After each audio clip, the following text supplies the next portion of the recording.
Happy Saturday, friends. I am here in Austin, Texas, and we are having some pretty serious stormy weather. I'm just looking out the weather, and it's been raining most of the day since about 6 a.m., and it's forecasted to rain throughout the night. So keep us in your thoughts and prayers. And for sure, I'm thinking a lot about my friends in Houston and on the coast. The Texas coast has been hit really hard. And so just thinking of all of them, everyone there in that region and all the animals, and just that we can create recovery and safety for those people and living beings as soon as possible.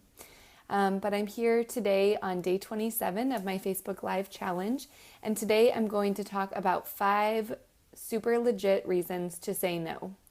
And the reason I came to this idea or this topic for today is because I've been talking to more and more parents that just feel overstretched, over committed, and honestly tapped out, right? It's like, okay, we need volunteers for the classroom.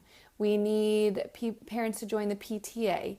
Okay, maybe they're in church and they need to join a committee. There's an expectation to join a committee, or we have social groups or ways that we make social commitments. Maybe it's a book club. Maybe it's a group of women that meet up. And sometimes these are commitments that feel really exciting to us, but as the number of commitments builds up, we're overwhelmed. And I've been hearing from lots of parents, especially with this back to school time, that there's just so much going on. There is back to school shopping, school supply shopping, there's back to school night, there's getting the child ready for the back to school process itself, which is super busy, and transitioning to that schedule.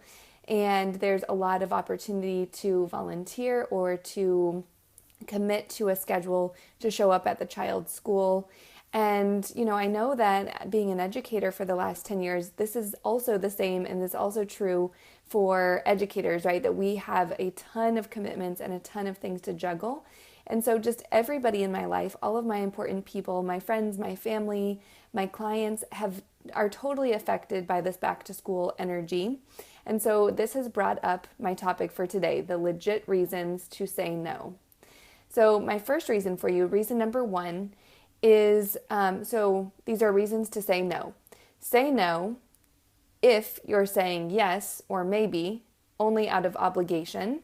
If you feel like you have to, if you feel like you're expected to, there's a lot of social pressure. There's a lot of competing or trying to make sure that we're up to par. Sometimes we feel that idea of like, we need to be as good as the next mom, or we need to be as good as the next teacher. And I actually just wrote a blog about this last week. So comparing and using affirmations to conquer this tendency to compare ourselves to one another. So again, this reason number 1 is to say no if your yes or your maybe is coming out of a sense of obligation, expectation, or you just feel like you have to. You don't owe anybody anything.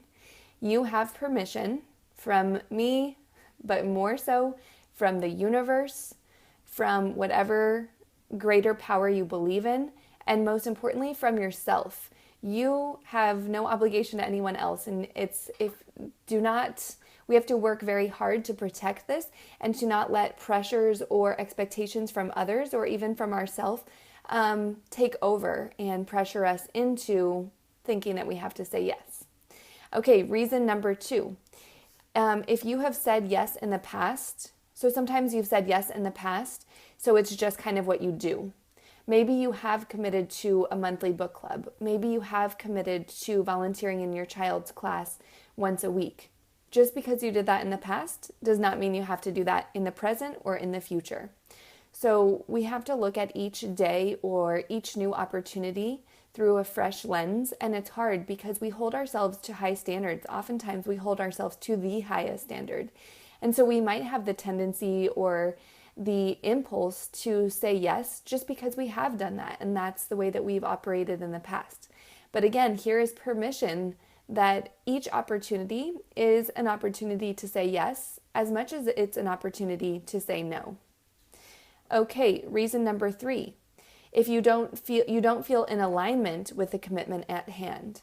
So when I say alignment, I am referring to value alignment.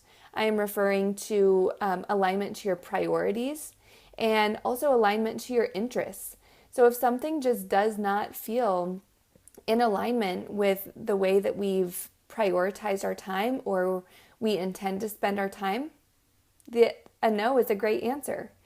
If the opportunity doesn't align with our values, it's something that we don't feel passionate about or even we don't agree with, it is absolutely our right to say no. It is certainly more, we will be most in alignment. We will be contributing the most to any group or to ourselves when we are in alignment. Okay, so reason number 3 is if you don't feel in alignment with the commitment or the opportunity at hand, say no. Reason number 4 to say no. You have more anxiety than excitement about this idea or this task or opportunity. So if in reflecting, and of course sometimes when we have new opportunities, we might be met first with a sense of overwhelm, or we might have more anxiety just because it's new, and sometimes change is hard, or opportunity, even if exciting, can be overwhelming. But if over time, as we reflect on it, we continue to have this sense of overwhelm, then of course, if the anxieties are outweighing the benefits or our interest or our passion or our excitement, again, an invitation to say no. There's no expectation. Going back to reason number 1, we don't owe a yes to anyone. And so when we do not feel called or we do not feel a sense of peace or excitement or ease with an opportunity, a yes can be the most freeing answer.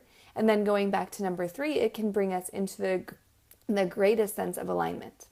So I love that all of these reasons are interconnected and they all serve one another. One reason serves another reason. So here is my last one for you. Reason number 5 to say no is if you're saying yes to something else that's really important to you. So if you know that you're going to say no to joining a new social group, or you're going to say no to taking your child to a certain birthday party because you're really saying yes to going to another family time opportunity that makes more sense to you, or because you're saying yes to self-care. So maybe there's someone else that can take your child to the birthday party and you're saying yes to yourself and to your self-care. That is a great opportunity and a great example of a time when saying no can come from the need or the importance of saying yes to something else. So again, this goes back to priorities. When we assess and we look at what we need and what we are called to do, how we are called to serve, and when we assess the situation and we recognize that in order to say yes to something important to us, we might have to say no to something else. And that's an excellent reason to say no to something. So real quick, I'll recap my 5 reasons. I see a few people have jumped on since I got started. Good to see you guys. And so here are my reasons in short. Number 1, say no if you are saying yes sheerly out of obligation because you feel like you have to or you are expected to. You think you're expected to, perhaps. Number 2, you have said yes in the past, so it's just what you do. Not anymore. You are welcome and free to say no. Number 3, you don't feel in alignment with the commitment or the opportunity at hand. Definitely say no on that one. Number 4, you have more anxiety or more tension or just more stuckness. Hey, Victoria, good to see you. So if you have more anxiety or more of a block than you do have excitement or passion, say no.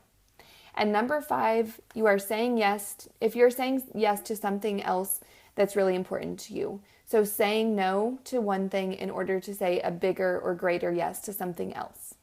All right, y'all, I'd love to hear what else you have. So if you have some other great reasons to say no, some legit reasons to say no to something, share them below. I'd love to learn with you, love to learn from you, and comment below with those ideas. I can't wait to hear what you all come up with. And thanks for joining day 27 of my Facebook Live challenge. See you all tomorrow.